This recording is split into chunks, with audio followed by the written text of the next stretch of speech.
열심히 사는데 왜 아무것도 나아지지 않을까? 살다 보면 막막하고 어려운 순간이 참 많습니다.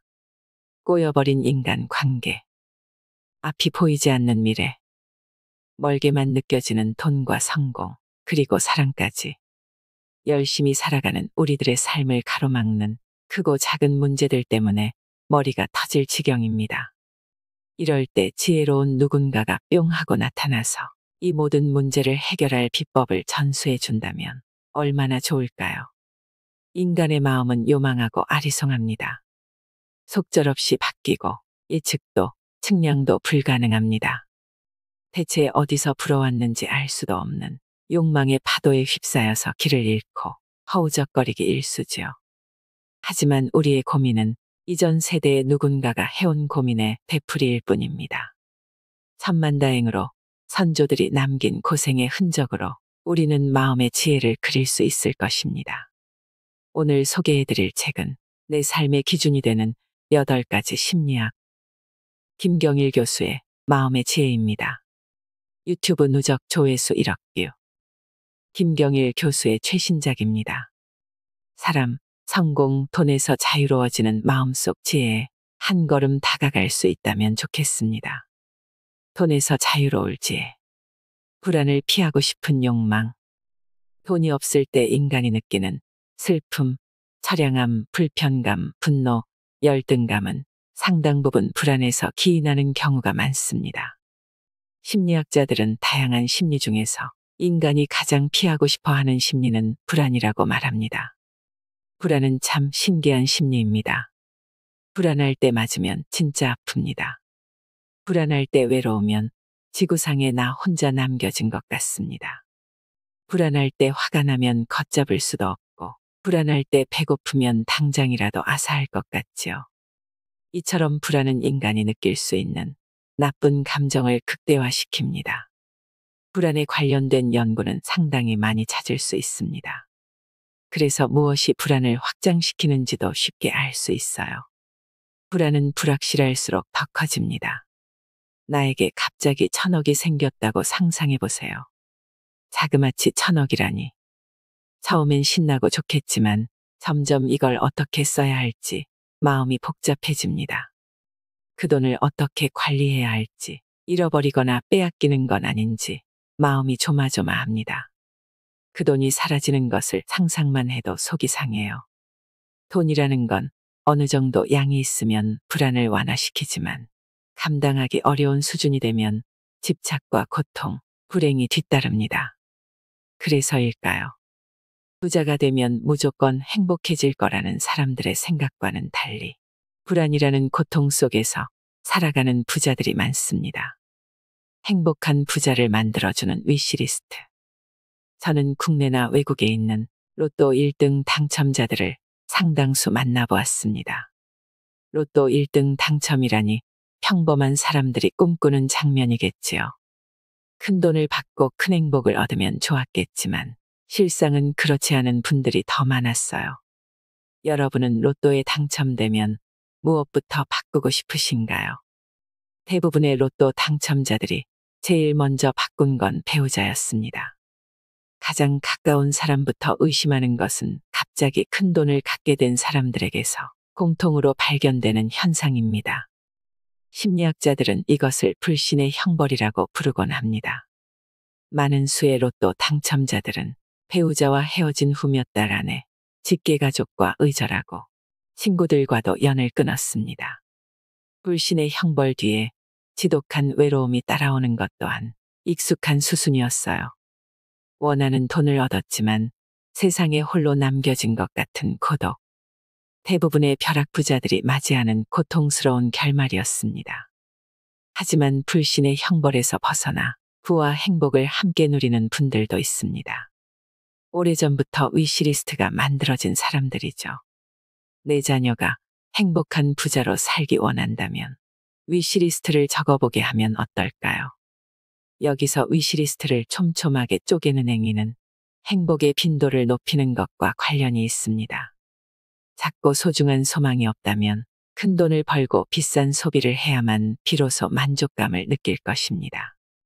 내 위시리스트에 7,000원짜리 설렁탕 한 그릇, 15,000원짜리 통닭, 4,000원짜리 커피가 있다면 하나하나 맛보고 감상하고 느낄 때마다 행복해질 것입니다.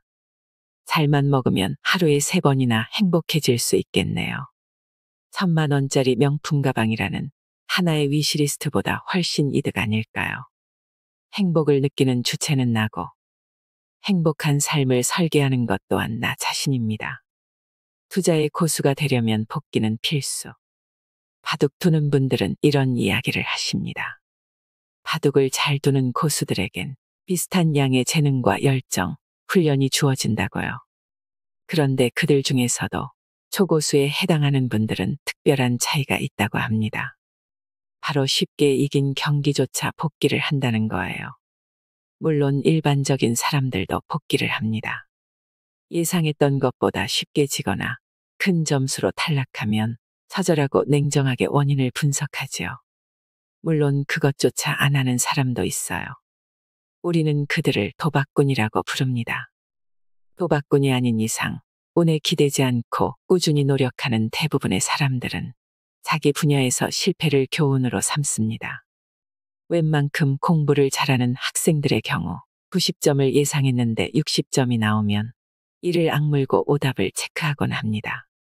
그런데 그보다 더 상위권에 있는 진짜 실력자들은 예상보다 잘 나온 결과도 복귀한다는 거예요. 이번 시험에 60점을 예상했는데 90점이나 받아버렸습니다. 일반적인 학생들이야 싸하고 좋아할 때 상위 1%의 학생들은 크게 당황합니다. 왜 내 예상이 틀렸지? 뭐가 문제인지 따져봐야겠다. 투자자나 기업가도 마찬가지입니다. 실제로 제가 아는 한 대표님도 그러셨어요. 자신의 예상을 비웃을 정도로 좋은 결과가 일어나면 오히려 냉정해지더라고요. 어느 날 술 한잔 사준다기에 싱글벙글 약속 장소에 나갔더니 그분의 표정이 너무 안 좋은 거예요. 무슨 일 있어요? 얼굴이 우울하네. 아, 요즘 고민이 좀 있어서. 이번에 5억을 벌 줄 알았는데 40억을 벌었거든. 이 인간이 지금 장난하나?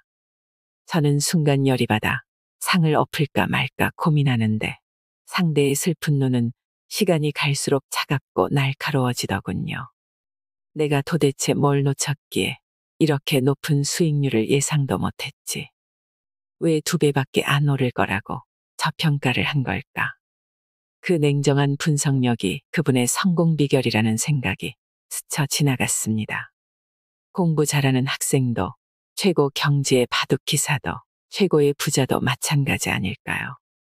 기질도 성격도 취향도 다 다른 다양한 최고들에게 공통점을 찾는다면 바로 복기에 대한 태도일 것입니다. 만약 여러분이 투자로 괜찮은 성공을 이루었다면 그 원인과 결과도 냉정하게 복기해 보세요. 성공했을 때 단순히 기뻐하고 손해봤을 때 실망하는데 그치게 되면 나도 모르게 운이나 요행을 바라기 마련이거든요. 잘 아시겠지만 큰 부자들은 절대 그렇게 순진하게 기뻐하거나 슬퍼하지 않습니다. 투자뿐만이 아닙니다. 우리 인생엔 마치 행운처럼 예상하지 못했던 좋은 일이 생길 때가 많아요. 이런 일을 겪은 많은 분들이 한편으로는 좋아하지만 다른 한편으로는 불안해하는 경우가 많습니다. 운이 좋았다고 생각하는 경우지요. 운은 언젠가 다하게 마련이고 좋은 운이 지나가면 나쁜 일이 일어난다고 예상하기 때문이에요. 하지만 우리 인생의 스코어는 그렇게 단순하지 않습니다. 좋은 선수는 비록 초반엔 운으로 이겼더라도 경기를 반복하면 반복할수록 실력으로 성공하는 비율을 늘려나가니까요. 성공도 실패도 학습의 근거로 삼는 이가 진정 지혜로운 사람 아닐까요? 결과에 집착하기보다 나에게 일어난 일들의 이유를 겸손하게 알아가는데 시간을 쓰시길 당부드립니다. 좋은 돈과 나쁜 돈. 개같이 벌어서 정승같이 쓴다는 말이 있습니다. 개같이 번다는 말에는 여러 가지 의미가 포함되어 있을 거예요. 고생해서 힘들게 벌었다고 해석할 수도 있고 옳지 않은 방식으로 벌었다고 읽을 수도 있겠지요. 그런데 만약 비윤리적으로 번 돈이라면 정승처럼 우아하게 소비하기는 어려울 것 같습니다. 가치 있게 번 돈이어야 점잖게 쓰고 그렇지 못한 돈은 함부로 쓰는 것이 우리 내면의 심리니까요. 그래서 저는 부모가 어떻게 돈을 벌었는지 우리 아이들에게 분명하게 알려줄 필요가 있다고도 생각합니다. 아빠가 개고생해서 번 돈이야라고 수고로움을 강조하는 경우는 많지요. 하지만 힘들게 벌었다는 이야기뿐 아니라 정직하고 착한 방법으로 마련한 돈이라는 이야기도 함께 들려주세요. 우리 주변엔 부모의 돈을 물쓰듯 하는 사람들이 있습니다. 자기 부모가 돈 버는 방식에 존중감이 없는 경우가 대부분이지요. 물론 실제로 부도덕한 방법으로 부를 축적했을 수도 있지만 부모 스스로가 돈에 대한 존중감이 적거나 자녀에게 그 부분을 인지시키지 못한 탓도 크다고 봐요. 돈을 벌거나 쓸 때마다 스트레스를 받거나 돈에 집착한다거나 죄책감 때문에 마음이 찜찜하다면 그 돈을 바라보는 나의 인식부터 점검해 봐야 할 것입니다. 대부분의 우리는 대단히 많은 부를 소유하고 있지는 않지만 정상적이고 윤리적인 방식으로 소득 활동을 하고 있습니다. 현대사회는 과거에 비해 돈 버는 방법이 다양화되었고 쉽게 떼돈을 벌었다고 자랑하는 사람도 많습니다. 하지만 나 스스로 생각하기에 정직하고 윤리적인 방식으로 돈을 벌고 있다면 스스로에게 그리고 나의 가족과 자녀에게 그 자랑스러운 사실을 꼭 인식시켜 주세요. 돈에 대한 나의 존중감과 자긍심이 허투루 나가는 돈을 진정시킬 수 있습니다. 이 또한 돈에 관련된 온갖 부정적인 습관과 생각에서 자유로워질 수 있는 방법 아닐까요? 사람을 대하는 지혜, 성격이 아니라 자원의 사용이 문제입니다. 생각보다 굉장히 많은 분이 이런 고민을 합니다. 나는 왜 내성적일까? 나는 왜 사람에게 다가가기 어려울까? 나는 왜 적극적이고 밝은 사람이 아닐까? 제가 결론부터 말씀드리겠습니다. 성격 못 고칩니다. 현대의 심리학자들은 성격에 대해서 아주 많은 연구를 해왔습니다. 성격은 다른 말로 속성 혹은 기질이라고 하는데 다시 말해 타고나는 것이지요. 내향인을 대표해서 말씀드리겠습니다. 우리에겐 길고 확실한 나만의 동굴이 필요합니다. 전 동굴에서 잘 쉬고 나왔을 때 에너지가 생기는 것을 느낍니다. 그러면 친구들 앞에서 활기차게 말을 할 수 있고 장난도 잘 칩니다. 내향적인 사람이 사람을 싫어한다거나 낯을 가린다는 건 분명한 오해입니다. 내향성이냐 외향성이냐에 상관없이 누구나 자신의 자원이 허락하는 선 안에서는 타인과 사이좋게 잘 지내고 싶어 합니다. 단지 내향적인 사람은 외향적인 사람에 비해 외부에 쓸 사회적 자원이 적을 뿐입니다. 대신 내면에 충분하게 집중할 수 있지요. 부족한 사회적 자원을 잘 배분하여 사용하는 법은 경험을 통해 충분히 익힐 수 있습니다. 우리나라를 대표하는 유명한 개그맨들 중에 내향적 성격의 소유자가 꽤 많답니다. 말을 잘하고 장난을 잘 치니 가까운 동료들도 외향성이라고 착각하는 경우도 있지요. 국민 MC라 불리는 유재석 씨만 하더라도 방송에서 스스로 분명한 내향성임을 언급한 적도 있고요. 예전 방송 자료를 보면 그분들도 사회적 기술이 갖춰지지 못해 좌충우돌하는 게 느껴집니다. 분위기 파악을 제대로 못한다거나 생각과는 달리 거칠게 말이 나가는 경우도 있었지요. 하지만 시간이 지나고 나이가 들면서 시기 어린 모습은 다듬어지고 점차 능숙한 진행자로 변모하더군요. 상대의 말을 경청하고 집중력을 발휘해 에너지와 시간을 효율적으로 배분하니 프로그램이 안정적으로 운영되는 게 눈에 띕니다. 내향적인 사람이 사회적 기술을 잘 활용하여 스스로의 장점을 살린 케이스입니다. 어떤 성격이든 각각의 장점과 단점은 존재합니다. 내 성격의 장점을 잘 살리는 것을 우리는 성숙하다라고 말합니다. 반대로 단점만 보이며 사는 모습을 미성숙하다고 비난합니다. 사이코패스나 소시오패스처럼 기질적으로 특수한 장애가 있는 경우를 제외한다면 나의 성격을 인정하고 사랑하는 것이 좋습니다. 그리고 적절하게 사용하는 사회적 기술을 찾아가는 연습이 필요합니다. 외로움 때문에 나쁜 관계를 선택하지 마세요. 반면 사회적 에너지를 아무리 써도 남아도는 분들이 있습니다. 이런 분들은 꽤 자주 외로움을 느낀다고 하더군요. 그러다 보니 나쁜 관계라는 것을 알면서도 타인과 접촉을 애써 시도할 때가 있습니다.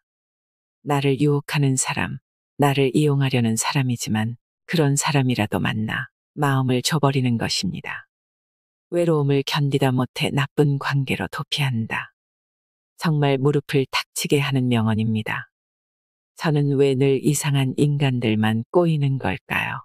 별별 후진 사람들이 나에게 돌진하는 것 같아요. 만약 이 글을 읽으시는 분 중에서도 비슷한 생각을 했다면 남는 사회적 에너지를 나쁜 관계에 소비한 건 아닌지 체크하면 좋겠습니다. 마찬가지로 외향적인 성격의 소유자도 나름의 고충은 있습니다. 많이 쓰면 바닥이 나고 심리적으로 피로해지기 마련입니다. 그런데 이 상태를 한 번쯤 체험해 보는 것도 중요합니다. 이쯤 되면 나도 힘이 드네 라는 것도 느껴봐야 알기 때문입니다. 자신의 욕구를 솔직하고 품위 있게 말하는 법. 진화 심리학자 데이비드 버스는 왜 남편은 끊임없이 부인의 외모를 폄하하는가라는 주제로 재미있는 연구를 해왔습니다.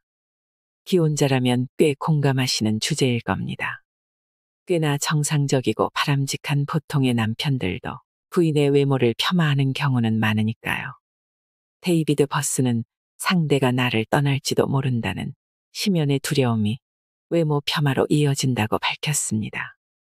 부부 사이에 아이가 태어나면 아내는 자녀에게 무한한 애정을 갖게 되지요. 남편은 상대적으로 소외감을 느끼고 무의식 중에 자신이 버려질 수도 있다는 불안을 갖게 됩니다. 그 불안의 마음이 당신은 밖에 나가봤자 더 이상 매력적인 여성으로 보이지 않는다라는 왜곡된 언어로 표출되는 것이죠. 나이 들면서 가져야 하는 중요한 능력 중 하나는 자기 욕망을 솔직하면서도 품위 있게 말하는 것입니다. 많은 사람들은 자칫 착각을 하곤 합니다. 나이가 들수록 자신의 원하는 것을 잘 숨겨야 한다고 드러내지 않고 꾹꾹 눌러 담을수록 원숙한 인간이라고 말이지요. 말 그대로 착각입니다. 어른들의 세계에서 관계를 해치는 온갖 바보 같은 말들은 자신의 욕구를 솔직히 드러내지 않았기 때문에 발생합니다. 이게 다 널 위해서 하는 말이야. 자네는 아직 어려서 잘 몰라. 내가 이렇게 된 건 다 당신들 탓이라는 거 인정하지. 우리가 힘과 권력이 있는 어른이 되어서도 이러한 소리를 하지 않으려면 나의 욕구를 솔직하고도 품위 있게 드러내는 법을 알아야 합니다. 행복을 만끽하는 자세. 많은 사람들이 어떻게 하면 행복해지는지 궁금해합니다. 그런데 최근에 아주 특이한 분을 만났어요. 그는 제게 어떻게 해야 불행해지나요? 라고 물으셨습니다. 삶이 너무 행복해서 불행이 무엇인지 모르겠다는 거예요. 그분은 부자가 아니었습니다. 하반신 마비로 인해 통행에 어려움을 겪는 장애인이셨지요. 길선마다 불행이 도사리고 있는 이 불안한 삶에서 모든 것이 완벽하게 행복하다는 분을 보며 많은 생각을 하게 되더라고요. 행복이 상황이나 조건과는 관계없는 마음의 상태라는 건 아마 다들 알고 계실 거예요. 그렇다면 무엇이 우리를 행복하게 만드는 걸까요? 이 글을 읽는 여러분은 행복하신가요? 누구에게나 행복의 순간들은 존재합니다. 괴로움이 하나도 없고 삶의 만족도가 평균 이상이어야 비로소 행복하다고 정해 내릴 수 있을 것만 같지만 의외로 행복의 순간은 완벽한 세팅과는 관련이 없었습니다. 나쁜 게 완전히 사라진 순간도 아니었어요. 큰 고민이 해결되지 않아 스트레스를 받다가도 아이를 안고 있으면 충만해지고 쏟아지는 일을 쳐내느라 정신없는 와중에도 동료의 진심 어린 감사 인사에 눈물이 핑 돌며 오늘 있었던 화나는 일에 분개하다가도 술잔을 기울이며 내 이야기를 들어주는 친구가 있다는 데 가슴이 찡해집니다. 그렇게 좋은 순간은 어느 곳에나 있고 우리는 날마다 행복을 경험합니다. 행복에 대한 정의도 어렵고 행복에 대한 이야기를 한다는 것도 쉽지 않습니다.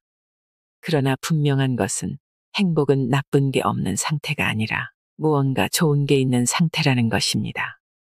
행복은 크기가 아니라 빈도입니다. 행복 의정의에 심오한 통찰이 숨겨져 있다는 사실 알고 계신가요? 행복은 크기보다 빈도가 중요하다는 것입니다.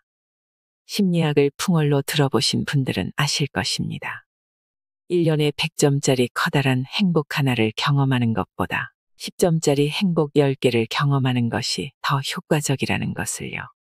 그러니 행복의 격을 조금 낮춰서라도 더 자주 행복을 누리는 것이 생존에 유리하다는 뜻이지요. 좋아하는 사람과 맛있는 것을 먹는 게 나의 행복이야라고 스스로 인지하고 있는 사람은 1억 원짜리 복권에 당첨되는 게 나의 행복이야라고 생각하는 사람보다 생존할 확률이 높아집니다. 행복에 대한 소박한 정의를 최대한 여러 개 가져보세요. 거창한 정의 하나보다 훨씬 낫습니다. 일을 해나가는 지혜. 직장인 분들, 일하기 참 힘드시죠? 조기 퇴사를 꿈꾸시나요? 애들 학교 졸업하면 나도 좀 푹 쉴 수 있겠지라고 생각하시나요? 안타깝지만 어려우실 겁니다. 나이가 들어서도 무조건 일해야 하는 시대가 오고 있으니까요. 가끔은 스위치를 끄세요. 마찬가지로 일을 너무 많이 해서 번아웃이 오는 게 아닙니다. 그 일만 해서 번아웃이 생기는 거예요. 우리 주변에는 다른 사람보다 많은 일을 처리하는데도 지치지 않고 언제나 활기를 유지하는 사람들이 있습니다. 그들의 특징은 마치 스위치를 켜고 끄듯 일의 종류를 자주자주 바꿀 줄 안다는 것입니다. 인지심리학자들은 그 능력을 자발적 전환이라고 부릅니다. 자발적 전환에 능한 사람은 번아웃과 관련된 무기력에 쉽게 빠지지 않습니다. 매일 저녁 일이 끝나면 물에 젖은 솜처럼 몸과 마음이 지쳐버리나요?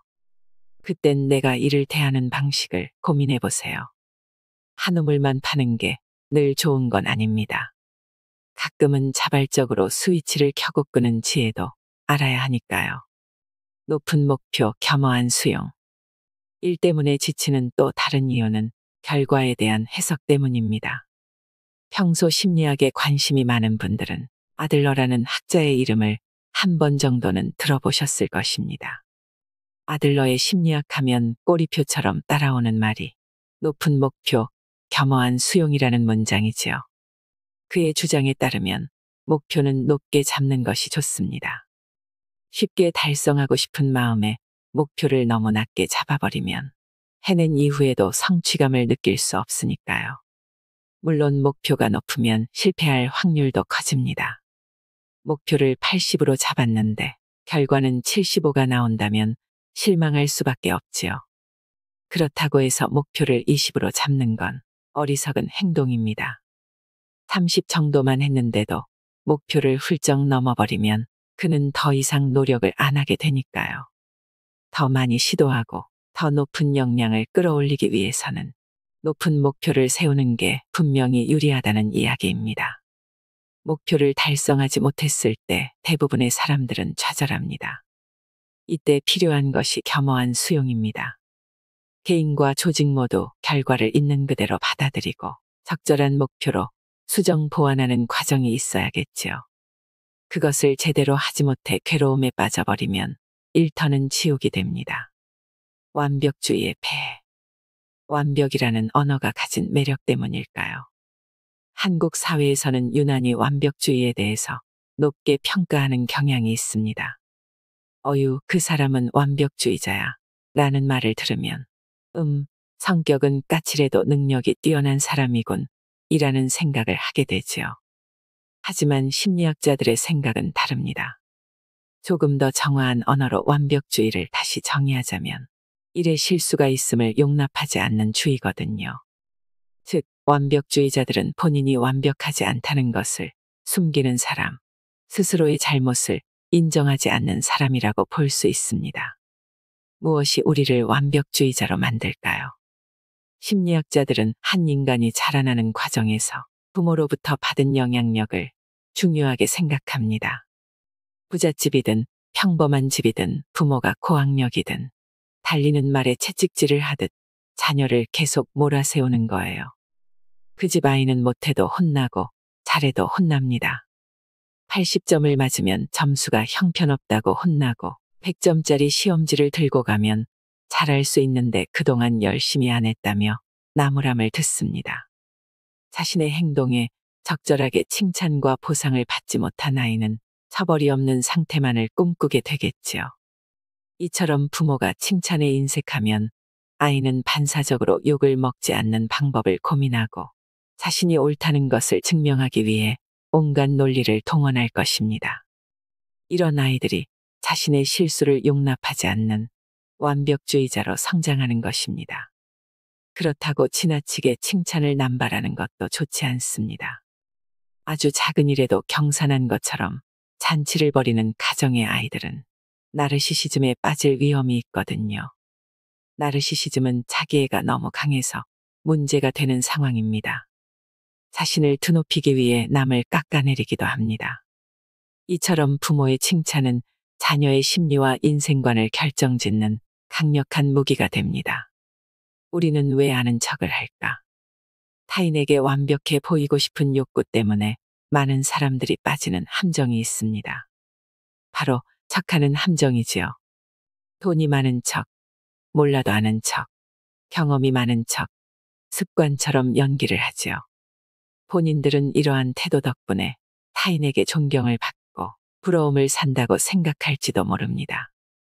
하지만 심리학자들은 이 척이야말로 반드시 버려야 하는 위험한 습관이라고 입을 모아 말합니다. 사랑을 지키는 지혜, 이별에 대처하는 우리의 자세. 우리가 누군가와 꽤 오랜 시간 알고 지낼 때 상대가 나에게 주는 좋은 점 때문에 이 관계가 유지된다고 믿곤 합니다. 그런데 막상 면밀하게 들여다보면 그는 나에게 좋은 것을 가져다 주는 게 아니라 나쁜 일을 막아주는 존재인 경우가 아주 많습니다. 하지만 사람들은 좋은 일이 생길 땐 크게 고마워하고 기억해 주는 것에 비해 나쁜 일을 막아주는 것은 대부분 기억해 주지 않습니다. 누군가가 회사를 떠나야 한다면 설사 해고와 비슷한 수준이라고 해도 아름답고 품위 있는 이별을 준비할 수 있습니다. 그러기 위해서는 그 사람 덕분에 막아낼 수 있었던 일, 그 사람의 존재로 조직이 걱정하지 않아도 되었던 일들을 꼭 언급해 주기를 바랍니다.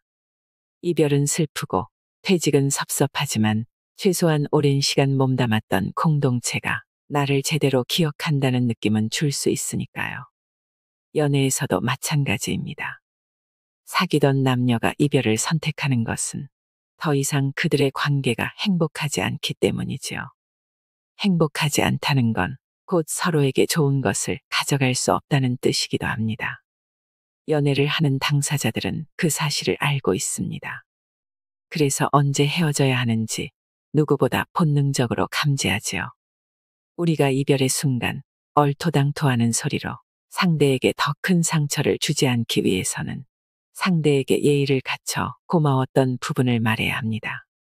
상대방의 존재로 내가 무엇을 견딜 수 있었고 어떤 나쁜 일을 당하지 않았으며 힘든 상황에서 벗어날 수 있었는지 또 어떻게 위안을 받았는지를 정확히 말해줘야 합니다. 이것에 대한 감사를 표현하고 영원히 기억하겠다고 약속하는 건 행복했던 순간을 기억하는 것보다 훨씬 의미 있는 일입니다. 이별 후의 행복은 다른 사람과 또 새롭게 만들어가야 하니까요.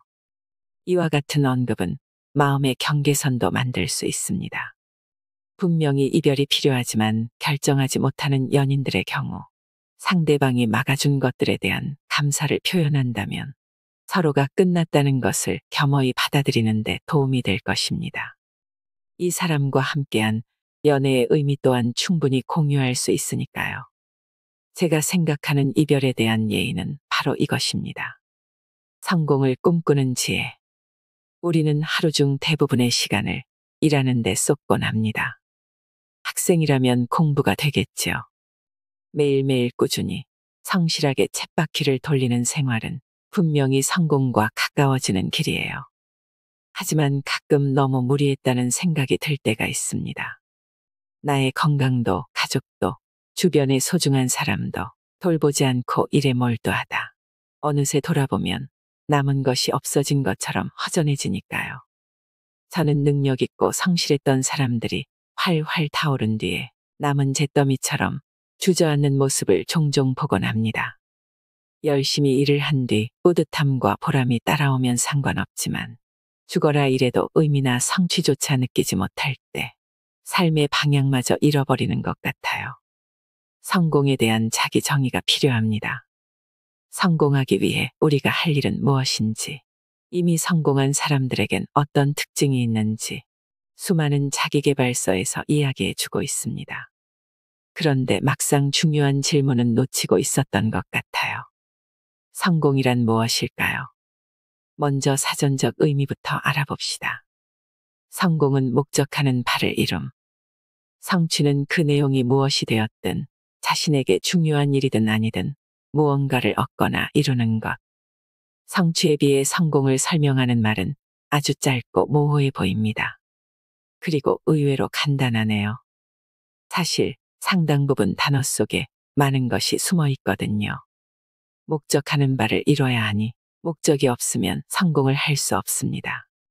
즉, 목적하는 삶이 성공과 연결된 삶이겠네요. 사람들은 모두 다 마음속에 이루고 싶은 소망 한 가지 정도는 품고 삽니다. 그러나 목적은 그러한 소망과는 또 느낌이 달라 보여요. 조금 더 명사와 가까워야 하지 않을까요? 저는 꿈은 동사로 표현해야 한다고 말씀드립니다. 사장이 되어 무엇을 할지가 분명하지 않으면 실제로 그 상황이 벌어졌을 때 흔들릴 수밖에 없다고요. 그런데 저는 최근 누군가로부터 성공에 대한 아주 재미있는 정의를 들었습니다. 내 소리에 대해 항의받지 않는 것. 이 짧은 말을 가만히 살펴보니 내포하는 의미가 꽤 많더라고요. 이 말을 처음 들었을 때는 층간소음에서 자유롭고 싶다는 얘기인가 하고 생각했어요. 물어보니 그것도 포함되는 거래요. 하긴 내가 내는 소리 때문에 남들이 불편해하지 않을 정도로 독립된 공간을 소유했다면 성공이 맞는 것 같습니다. 다른 뜻도 숨어 있습니다. 내가 낸 의견에 대해 당신 틀렸어. 조용히 해라는 소리를 듣지 않을 정도의 위치를 가졌다는 것. 이 역시 성공의 다른 모습이지요. 주변 사람들과 내가 정의한 성공에 대해 이야기를 나눠보면 어떨까요? 서로 다른 목적과 가치관을 가진 사람들이 그것을 이루기 위해 노력한다는 사실만으로도 앞으로 나아갈 힘이 생길지도 모르니까요. 죽음을 준비하는 지혜. 좋아하는 것을 갖고 싶은 욕구, 나쁜 것을 막아내려는 욕구. 그 욕구 중에 하나만 있어도 사람은 쉽게 무너지지 않습니다. 인간에겐 강렬하게 살고자 하는 본능이 있기 때문이에요. 오로지 무엇을 위해 산다는 건 굉장히 위험한 생각입니다. 주위에 누군가가 그런 삶을 살고 있다면 괜찮아, 그럴 필요 없어. 우리만을 위해서 살지 마. 라고 말해줄 수 있는 우리가 필요합니다. 자주 고맙다고 말하고 남을 많이 도와주세요. 내가 고맙다고 말하는 건 상대가 나를 도왔다는 뜻입니다. 반대로 내가 남을 도와준다면 타인에게 고맙다는 인사를 듣게 되겠지요. 그 두 가지가 모두 공존할 때 의미 있는 삶이 됩니다. 고맙다는 말을 죽어도 안 하는 사람은 인색한 사람입니다. 남에게 쉽게 도움을 받으면서 정작 자신은 고맙다는 인사를 들어본 적 없는 사람은 기생적인 삶을 사는 것이죠. 돈을 벌면 그 돈을 써야 자본주의 사회가 굴러가는 것처럼 감사 역시 받기도 하고 하기도 해야 합니다. 이 두 가지가 함께 이루어져야 세상을 떠날 때 의미 있는 삶이라고 기억하며 만족스러운 마무리를 할 수 있을 거예요. 둘 중 하나라도 없다면 많은 회한과 후회로 슬픔과 불안함을 느끼게 될 것입니다. 그러니 여러분, 외롭지 마십시오. 많이 감사하고 많은 감사를 받으시길 바랍니다. 그것이 우리들의 생명을 살리는 방법이며 먼 훗날 아름다운 죽음을 준비할 기회를 만드는 길입니다. 꾸역꾸역. 이 단어처럼 우리의 일상을 잘 표현한 말이 있을까요? 아이가 예쁘든 아프든 모자라든 부모는 사랑을 주고 선생님은 바른 길을 가르칩니다. 가게 사장님은 정해진 시간에 문을 열고 버스 기사님은 제 시간에 도착하며 군인은 훈련장에 가고 직장인은 회사에 출근을 합니다. 우리의 순조로운 일상이 매일 누군가가 꾸역꾸역 해내는 일 덕분에 이루어진다는 건 경이롭습니다. 인간의 마음은 날씨처럼 바뀌고 혹독한 시련은 하루가 멀다 하고 찾아오기 때문입니다. 그럼에도 내가 해야 할 일을 꾸역꾸역 할 수 있는 에너지는 어디서 나오는 걸까요? 바로 우리 마음속에 차곡차곡 쌓이는 매일의 작은 행복일 것입니다. 보란 듯이 희망이 사라지고 좌절이 예정되어 있고 몇 번이고 모든 걸 엎어버리고 싶은 때에도 우리 마음속 창부에는 희미한 발을 정자가 새겨지고 있습니다. 맛있는 식사, 소소한 수다, 기분 좋아지는 장난, 심지어 매일 같은 길을 발 딛고 걷는 행위까지도 힘줄이 되어 얽히고 설켜 강인한 근육이 되는 것입니다. 이러한 시간들이 긴 인생을 살아가야 하는 우리에게 강인한 삶의 근육이 될 것입니다. 이상으로 인생의 품격이었습니다. 하루하루 당신의 품격이 더 빛나길 바랍니다.